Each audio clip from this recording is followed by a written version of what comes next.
নমস্কার। গল্পসঙ্গীর গল্পের আসরে সকল শ্রোতা বন্ধুদের স্বাগত জানাই। আজ আপনাদের শোনাব আশাপূর্ণা দেবীর লেখা গল্প প্রতিশোধ।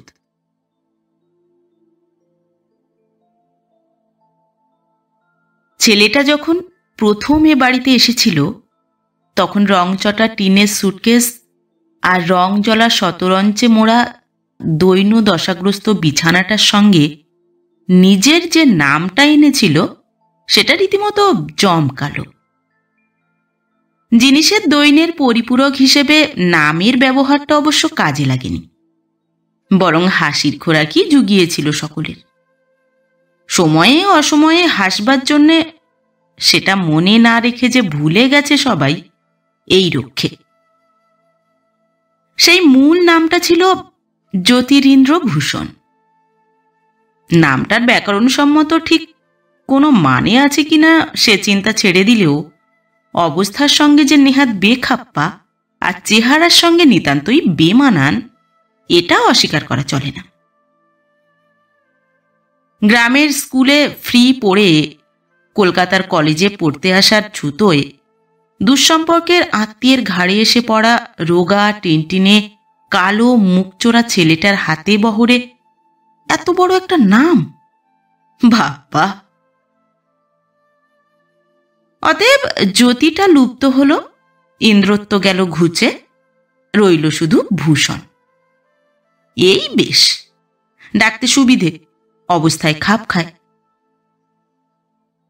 ফার্স্ট ইয়ার থেকে সেকেন্ড ইয়ার, সেকেন্ড ইয়ার থেকে থার্ড ইয়ার, ধাপে ধাপে এগোতে থাকে ভূষণ, নিঃশব্দে সকলের চোখের আড়ালে। ভূষণ কে, এ বাড়িতে ও কেন, সে কথা এখন আর কারোর মনে পড়ে না। ও কখন খায়, কখন শোয়, কি করে আর কি করে না, সে খবর রাখবার দায় পড়েছে কার? দৈবাত কোনোদিন যদি ভাত না খেলো, বামুন ঠাকুর রান্নাঘরের পাট চোকাবার সময় হাঁক পেড়ে বলে, বড়মা, ভূষণ দাদাবাবু আজ ভাত খায়নি। বড়মা হয়তো দোতলা থেকে বিরক্ত হয়ে বলেন, কেন, তার আবার হলো কি আজ? ভূষণকে দাদাবাবু বলে পরিচয় দিলেও সত্যিকার দাদাবাবুর মতো মান্য যে তাকে দেবার দরকার নেই, তা চাকর বাকরেও জানে। তাই বাংলা জানা হিন্দুস্থানি ঠাকুর সুর টান করে বলে, কি জানি, আজ তো ওই মর্জি হলো। বড়মা কর্ত্রীর কর্তব্য সারতে হাঁড়ির ভাতে জল ঢেলে দেবার উপদেশ দিয়ে শুয়ে পড়ে। ব্যাস। ভাত না খাওয়ার পরবর্তী স্টেজে হয়তো 3 বেলা পরে বাড়ির ছোট ছেলে মেয়েরা কেউ খবর দেয় ভূষণ কলেজ ফাঁকি দিয়ে মজা করে খালি খালি বিছানায় শুয়ে আছে। তখন ভূষণ সম্বন্ধে কিছুক্ষণ আলোচনা শুরু হয়। ও যে নিজের দোষে রোগ করে একদিন বাড়ির সকলকে মুশকিলে ফেলবে, এতে আর সন্দেহ থাকে না কারুর। সাবু বার্লির কথা একবার ওঠে, তারপর থেমে যায়। হয় বাজার থেকে আনতে ভুল হয়, নয়তো রাঁধতে ভুল হয়ে যায়। কিছুই যদি ভুল না হয়, হয়তো উনুনের আগুন থাকে না। কিন্তু মজা এই, শেষ পর্যন্ত মুশকিলে পড়ার সুযোগ আর কারুর হয় না। কোনো একবেলায় আবার দেখা যায় রান্নাঘরের দাওয়ায় এক মনে ভাত খেয়ে যাচ্ছে ভূষণ। পাড়া গাঁয়ের ছেলে, ভাতটা একটু বেশি খায়। তবু এ একরকম সুখের জীবন। সুখ না হোক, স্বস্তির। কেউ যে ওকে নিয়ে মাথা ঘামায় না, এই ঢের। পড়ে শুনে মানুষ হবে, এই ইচ্ছেটা ভূষণের মনে এত জোরালো হয়ে কাজ করে যে অসুখের সময় এক বাটি সাবুর আশা করে করে ঘুম এসে যাওয়ার সময় চোখ দিয়ে যে গরম জলগুলো উথলে পড়ে বালিশ ভিজিয়ে দেয়, সেটা আপনিই আবার ঠান্ডা হয়ে যায় এক সময়। কিন্তু দৈবের খেয়ালে এ সুখটুকুও ঘুচল। ঘোচাবার জন্য দৈব প্রেরিত হয়ে যিনি এলেন, তিনি কর্তার বড় মেয়ে সুধারানী। তাঁর বর মস্ত বড় চাকুরে, বোম্বেতে থাকেন। 5-7 বছর পরে পরে একবার আধবার বাপের বাড়ি আসেন। তিনি এসেই কি করে জানি না ভূষণকে আবিষ্কার করে বসলেন। সেই হলো স্বস্তি ঘোচার গোড়া। সুধারানী দিন দুয়েক লক্ষ্য করে একদিন খেতে বসে বিরাট মজলিসের মধ্যে এই প্রশ্নটি ফেললেন, ছোঁড়াটা যে 3 বেলা খায় দায়, তা গেরস্তের কি উপকারে লাগে? শুনে সুধারানীর মা, খুড়ি, পিসিমারা মুখ চাওয়াচাওয়ি করেন। কি উপকারে লাগে? 1.5 জনের রেশন উদরস্থ করা ছাড়া। সত্যিই তো, কই এ কথা তো কোনোদিন কারোর খেয়াল হয়নি। পিসিমা বলেন, উপকার ঘোড়ার ডিম। গেরস্তের বোধহয় 8 জন্মে ওর কাছে কিছু ঋণ ছিল, তাই শোধ হচ্ছে। ওসব কথা বাদ দাও। সুধারানী ঝংকার দিয়ে ওঠে, এই বাজারে একটা লোক পোষা অমনি। কেন, চাকরটাকে বিদায় করে দিলেই হয়? বাজার দোকানগুলো আর লাট সাহেব করতে পারবেন না? বাহ, ও যে পড়ে। খুড়ি বলেন, পড়ে তো তোমাদের 3 কুল উদ্ধার করবে? যে রাঁধে সে আর চুল বাঁধে না। তোমাদের এইসব বেহেসেবি কাণ্ড দেখে আমার যেন হাড় জ্বলে যাচ্ছে। রোসো, কালই তাড়াচ্ছি চাকরটাকে। সুধারানীর মোটা শরীর, মোটা মোটা গয়না আর বরের মোটা মাইনের দাপটে সবাইকে স্তম্ভিত করে রাখে। কেউ কথা বলতে পারে না ওর উপর। অতএব চাকর বিদেয় হয়। এরপর ভূষণ থেকে ভূষ্ণ, বারবার ডাকতে হলে যা হয়ে থাকে। কেন, ডাক্তারখানায় যাওয়া ভূষ্ণ পারে না? রেশন আনা ভূষ্ণ পারে না?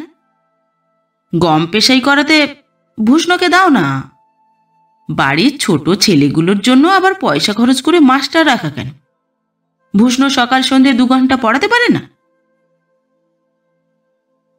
এতদিন ভূষণকে সবাই ভুলে থাকত। সুধারানী আর কাউকে ভুলতে দেয় না। অনেক দুঃখে একটু সময় করে যেই পড়তে বসে, অমনি তলব হয়, ভূষণ, চট করে 2টো কাগজি লেবু নিয়ে এসো তো। ভূষণ, শিগগির 1 পোয়া দই, তাড়াতাড়ি। ওহে, তোমার বই খাতা রেখে একবার এসো দিকে নিয়ে এদিকে। একবার শ্যামবাজারে যেতে হবে। সব সময় এত কি পড়িস ভূষণ? যা দেখি একবার পুরুত বাড়ি মনসার পুজোটা দিয়ে আয়। চলছেই। এতদিন সবাই যে ভুলটা করে ফেলেছিল সেটা আর শোধ তুলতে যেন উঠে পড়ে লাগে প্রত্যেকে। তাছাড়া চাকরের কাজগুলো করবে কে? এছাড়া কলেজ থেকে এসেই সুধারানীর ছেলে মেয়েদের নিয়ে পার্কে বেরিয়ে আসা, সকালবেলা যখন সুধারানী স্নান করতে যায় ওর কোলের ছেলেটাকে আগলানো, কেমন করে ভূষণের অবশ্য কর্তব্যের মধ্যে পড়ে গেছে। তবু চলে যায় দিন। মানুষ হবার সাধনা তো সহজ নয়। তার দুর্দান্ত ইচ্ছেটা ভেতরের দুর্দান্ত রাগের গলা টিপে মারে। কোথায় চলে যাবে? এই রাক্ষস শহরে কোথায় আছে একটু আশ্রয়?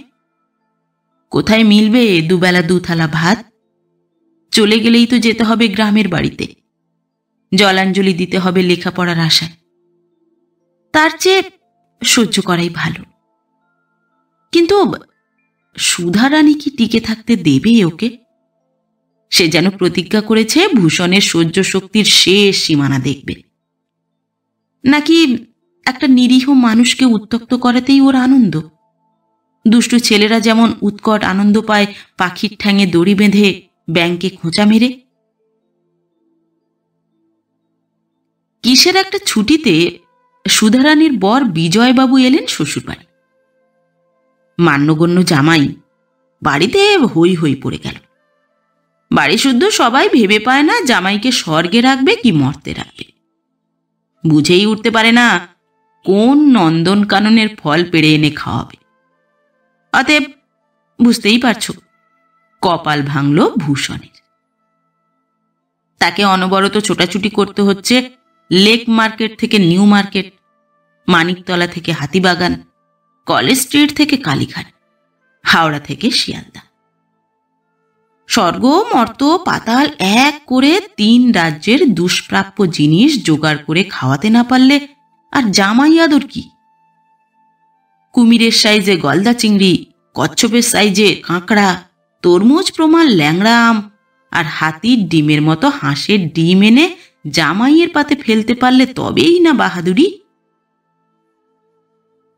সেই বাহাদুরি যোগান দিতে বেচারা ভূষণের প্রাণান্ত।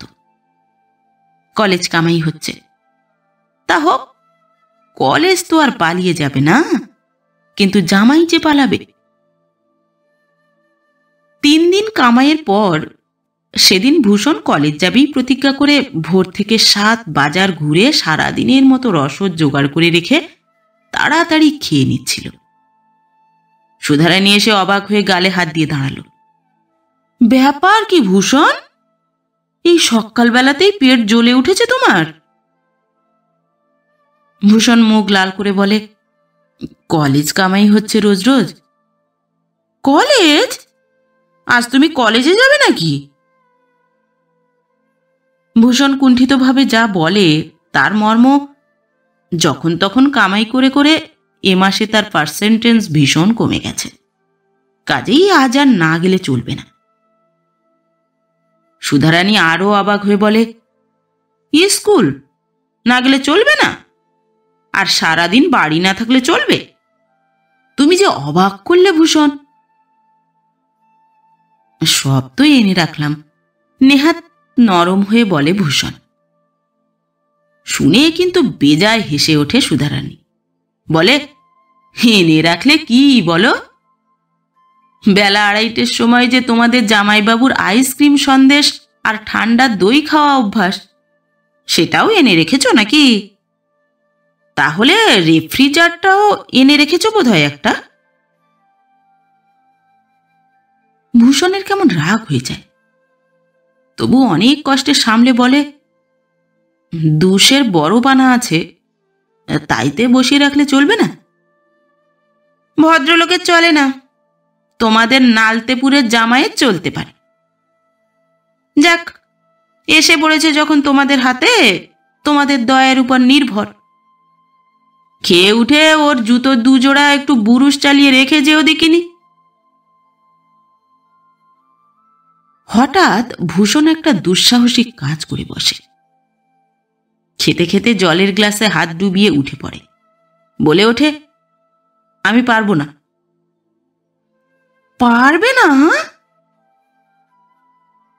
সুধারানী যেন তামিল ভাষা শুনছে। পারবে না কি গো? ওইটুকুতে তোমার লেট হয়ে যাবে। লেট হওয়ার কথা নয়, জুতো টুতো ঝাড়তে পারবো না আমি। কি অনাচিষ্টি কথা ভূষণ, বড় ভগ্নিপতি গুরুজন, তার জুতোয় হাত দিলে এত অপমান হবে তোমার? সুধারানী যেন আকাশ থেকে পড়েছে।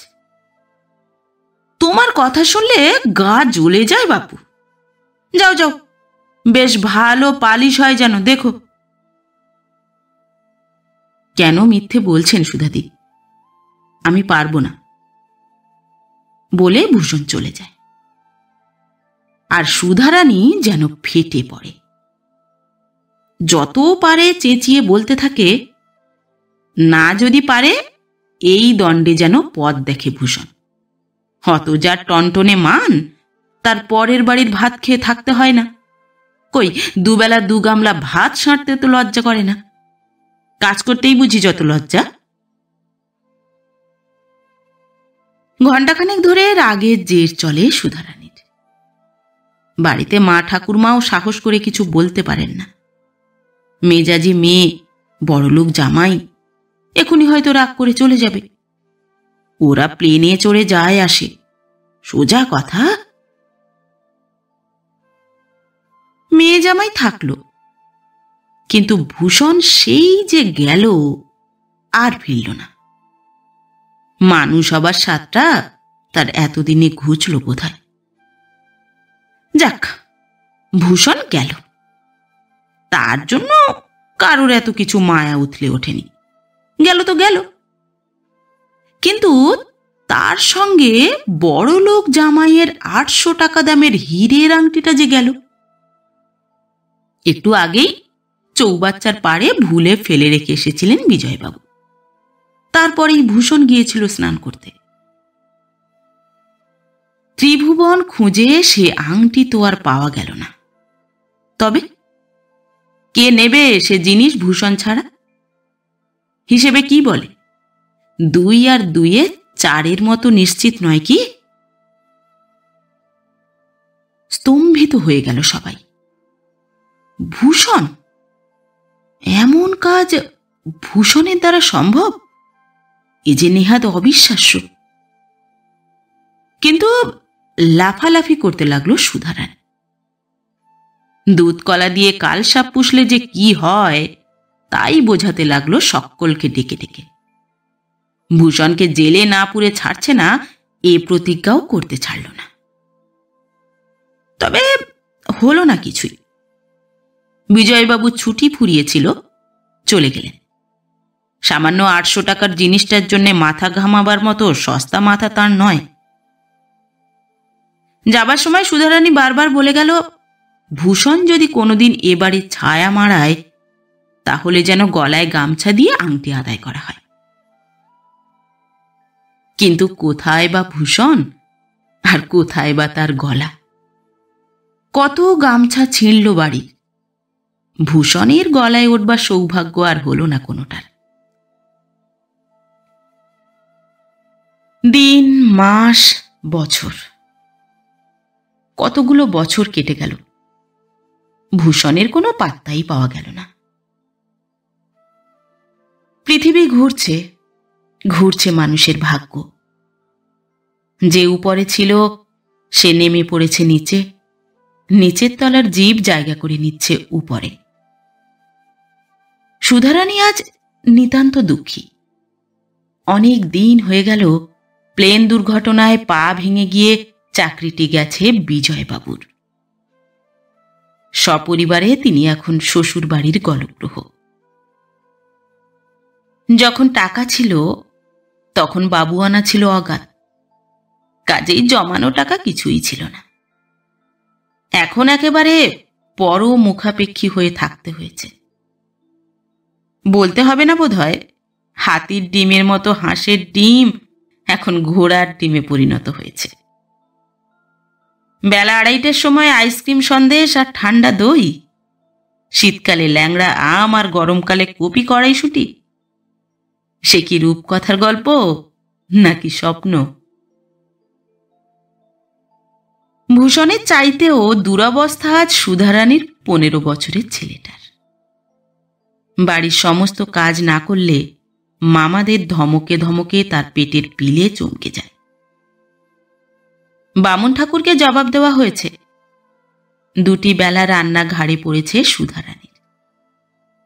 বাজার তো ক্রমেই খারাপ হচ্ছে আর ক্রমেই চালাক হয়ে উঠছিল। ছোটই বড়ই 7-8টি মানুষকে পোষা যে সহজ নয় সে কথা আর কারোর বুঝতে বাকি নেই। তাছাড়া নিজের মা বাপ গেছেন মারা, এখন আবার মেয়েটা এত বড় হয়েছে যে বিয়ে না দিলেই নয়। কিন্তু কে দেবে বিয়ে? কার গরজ পড়েছে? মেয়ের বিয়ে তো আর সহজ কথা নয়। লুকিয়ে চোখের জল ফেলে সুধারানী আর ভগবানকে ডাকে। এমনই একদিনে হঠাৎ অদ্ভুত ঘটনা ঘটল। বললে হয়তো নেহাত বানানো গল্পের মতো শোনাবে, কিন্তু সত্যি ঘটনাও অনেক সময় গল্পের চেয়ে অসম্ভব হয়। সুধারানীর ছেলে 2 হাতে বাজারের থলে আর তেলের ভাঁড় নিয়ে বাড়ি ঢুকে তাড়াতাড়ি বলে উঠল, বড় মামা, আপনাকে একজন ডাকছেন। কে ডাকছে? বলে বড় মামাই এগিয়ে এলেন। জানি না, মনে হলো যেন কোথায় দেখেছি, অথচ ঠিক চিনলাম না। মস্ত গাড়ি করে এসেছেন। মস্ত গাড়ি শুনে বড় মামা ব্যস্ত হয়ে ছোটেন। আর কিছুক্ষণ পরেই বাড়িতে একটা শোরগোল ওঠে। জ্যোতিরিন্দ্র এসেছে, জ্যোতিরিন্দ্র। জ্যোতিরিন্দ্র? কে এসে? কই, কারুর তো মনে পড়ছে না। চাপা গলায় বলা বলি হয়, ভূষণ। ও তাই বটে, ভূষণের ভালো নামটা জ্যোতিরিন্দ্রই বটে। এত বড় গাড়ি চড়ে এত দামি স্যুট পরে যে এতদিন পরে দেখা করতে এলো, তাকে কি আর ডাক নামে ডাকা চলে? অতএব জ্যোতিরিন্দ্র বলতে ভারী কি, অবস্থার সঙ্গে খাপ খায়। বাড়ি শুধু সবাই ঝুঁকে পড়ে দেখতে লেগে গেছে, যেন ভূষণের বাড়তি দুখানা ডানা গজিয়েছে। বড় দালানে খেতে দেওয়া হয়েছে ভূষণকে, বাড়ির মধ্যে সব থেকে ভালো আসনটা পেতে। যতটা আয়োজন করা সম্ভব ত্রুটি হয়নি তার। সুধারানীর খুড়িমা, জেঠিমা, পিসিমার দল চারিদিকে ঘিরে বসে এটা খাও ওটা খাও করছেন, আর নানা ছলে গল্প করছেন। জ্যোতি হঠাৎ ওরকমে চলে যাওয়ায় কি সাংঘাতিক দুর্ভাবনায় পড়েছিলেন তাঁরা, আর কি মনোকষ্টই পেয়েছিলেন। একেবারে ঘরের ছেলের মতো তাকে হারিয়ে কষ্ট হবে না? কম খোঁজটাই কি হয়েছিল? কি করে জানবেন হঠাৎ সে দেশ ছেড়ে চলে গেছে একেবারে মাদ্রাজে? শুনতে শুনতে ভূষণ হঠাৎ মুখ তুলে হেসে বলে, আমি চলে যাওয়ার পর আর কিছু খোঁজেননি আপনারা? মনে পড়ছে না? চমকে উঠে সকলেই মুখ চাওয়াচাই করে। মনে পড়ছে বই কি, প্রত্যেকেরই মনে পড়ছে সেই আংটির কথা। কিন্তু এখনকার জ্যোতিকে ভূষণ বলে ভাবতেই পারা যায় না যে, তাই মনের কথা মনেই চাপা দিতে হয়েছে। খেতে খেতে বাঁ হাতে পকেট থেকে একটা জিনিস বার করে ভূষণ। আর কিছুই নয়, সেই আংটি। বলে, চিনতে পারছেন? কি সর্বনাশ! সত্যিই সে আংটি তবে নিয়েছিল ভূষণ? বিস্ময়ে বাক্যহারা হয়ে গেছে সবাই। ভূষণ কিন্তু সকলকেই আরো অবাক করে দিয়ে জোরে হেসে উঠে বলে, কি ভাবছেন, চোরটার সাহস তো কম নয়। 10 বছর পরে সেই চোরাই মাল নিয়ে আবার এ বাড়ির চৌকার ডিঙোতে সাহস করেছে, তাই না? না না, সে কি, আমরা তো মোটেই আমরা। বাহ, কেনই বা সন্দেহ করবেন না? আমিও গেলাম, 1000 টাকা দামের আংটিটাও হাওয়া, কার না সন্দেহ হয়?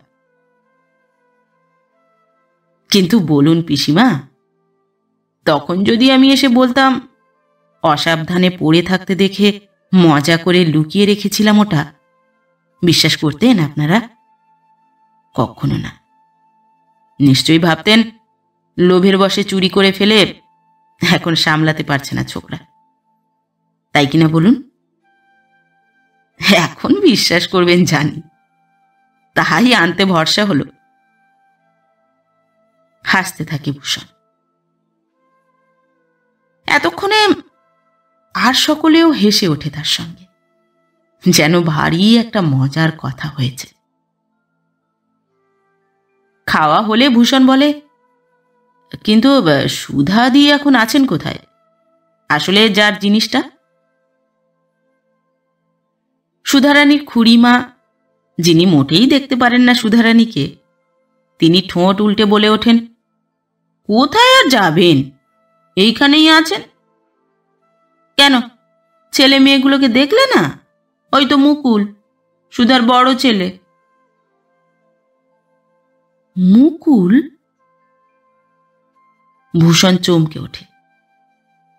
সেই মুকুল, সেই ফর্সা ধবধবে মোটা সোটা হাফ প্যান্ট পরা ছোট্ট ছেলেটা, এই রোগা কালো ময়লা কাপড় জামা পরা? কেন? সুধারানীর খুড়িমা বলেই চলেছেন এদিকে, এই দেখো না, এখনকার দিনে 7-7টা মানুষকে পোষা। জামাই তো অ্যাক্সিডেন্টে পা ভেঙে খোঁড়া হয়ে পড়ে আছেন আর 6-7 বছর। সবই আমাদের চালাতে হচ্ছে। সোজা খরচ? কি বলবো, যেমন স্বভাব তেমনই হয়েছে। জানো তো সুধাকে, কিরকম অহংকার ছিল, এখন একেবারে। থাক খুড়িমা, কই সুধাদি বলে ভূষণ আন্দাজেই চলে আসে রান্নাঘরের দোরে। কিন্তু কোথায় সুধা? রান্নাঘরের কোণে বসে মুখ ঢাকা দিয়ে কাঁদছে কেন? ময়লা ছেঁড়া শাড়ি পরা, হাতে একগাছি মাত্র চুড়ি, রোগা কালো এই মানুষটাই কি সুধারানী? মোটা শরীরে মোটা মোটা গহনা পরে যে অহংকারে ফেটে পড়ত। কিন্তু ভূষণেরও কি সুধারানীর খুড়িমার মতো আনন্দ হবে অহংকারীর দর্প চূর্ণ হয়েছে দেখে? মানুষ হওয়ার জন্য যে চিরদিনের সাধনা ছিল তার, সবই বৃথা হবে। ভূষণ দরজার কাছ থেকে একটু সরে এসে ডাকে, ও সুধাদি, আপনি যে বেরোচ্ছেনই না, কি এত কাজে ব্যস্ত? সুধারানী তাড়াতাড়ি চোখ মুছে বাইরে এসে দাঁড়ায়। ভূষণ নমস্কার করে হেসে বলে, খুব মেয়ে তো আপনি, এই 10 বছর ধরে রাগ পুষে রেখে দিয়েছেন। সুধারানী অপ্রতিভ হয়ে বলে, রাগ কি বলো ভূষণ, তোমার কাছে মুখ দেখাবার মুখ আমার কই ভাই? যে ব্যবহার তোমার সঙ্গে। থাক থাক, হয়েছে। ভূষণ থামিয়ে দেয়। তবু ভালো যে আমার পুরনো নামটা আপনি একটু মনে রেখেছেন। এসে পর্যন্ত জ্যোতি জ্যোতি শুনে শুনে অস্থির হয়ে যাচ্ছিলাম, কিন্তু আপনার কথাটা তো দেখছি মন্দ নয়। চুরি করে ভেগে পড়লাম আমি, আর লজ্জায় মাথা কাটা যাচ্ছে আপনার। বেশ, দেখুন, আমার তো লজ্জার লেশ নেই। দিব্যি এলাম, চর্বচস্য খেলাম। কিন্তু সুধাদি, এত ভালো ভালো রান্না শিখে কেবলমাত্র নিজের ভাইদের খাওয়াতে হয় বুঝি? ভূষ্ণ হতভাগার ভাগ্যে হবে না? চলুন এবার এই ভাইটির কাছে। কোনো আপত্তি শুনব না। ছেলে মেয়ে জামাইবাবু সবাইকে ধরে নিয়ে পালাবো, দেখি কেমন না গিয়ে থাকতে পারেন। আচ্ছা, আজ যাচ্ছি, কাল ঠিক হয়ে থাকবেন কিন্তু। আমি বড়দাকে পিসিমাকে বলে টলে ঠিক করে রেখে যাচ্ছি। ছোট ভাইটির যে মা নেই, সেটা মনে না রাখলে চলে? এলোমেলো সংসারটা গুছিয়ে দেবে কে? 10 বছর আগে একদিন এইখানে, এই দালানে দাঁড়িয়েই কঠোর প্রতিজ্ঞা করেছিল ভূষণ। ভবিষ্যতে একদিন সে মানুষ হয়ে বড়লোক হয়ে সুধারানীর ব্যবহারের উচিত শোধ নেবে। সেই প্রতিজ্ঞা কি সফল হলো ভূষণের? তাই মুখে তার এমন প্রসন্নতা। সত্যি সে তাহলে মানুষ হয়েছে, হয়েছে বড়লোক।